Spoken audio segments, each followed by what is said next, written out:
Hi, today we are just going to see a filtration plant, whole house water treatment plant, which is removes the iron in the water as well as makes the water soft. And the water is actually in brown color and the water is very hard. So what we have done is we're just going to show the setup how it's done. And actually the water pipeline, the existing line, it was going to the existing overhead tank and they had a lot of problems. So what we did is we just put a valve here and make sure that we did not disturb any of their pipelines and stopped this water line here and diverted the water line to this new tank, which is called the aeration tank. And this aeration tank, which we have kept open because you need air to enter inside to make sure the aeration is done properly and the water is getting aerated. And then after this aeration process, the water is being sucked from the taken a pipeline at the bottom down there, just a half feet above.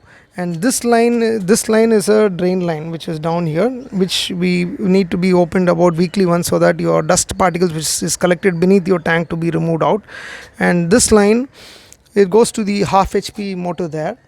And very next to the half HP motor, you also see there's an automatic system there to make sure that the motor does not go for a dry run.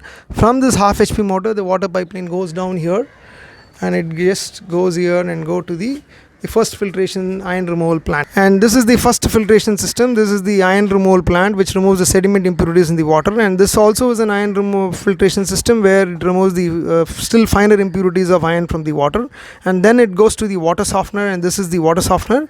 This is the first filter and this is the second filter, and finally it goes to the water softener. And after the water softener, the pipeline is connected to the again back to the same existing overhead tank. So the purified water is collected to this overhead tank and distributed to the entire house. And this capacity of the plant is approximately 2000 liters or 2500 liters is the maximum capacity you can use in this system. Thank you.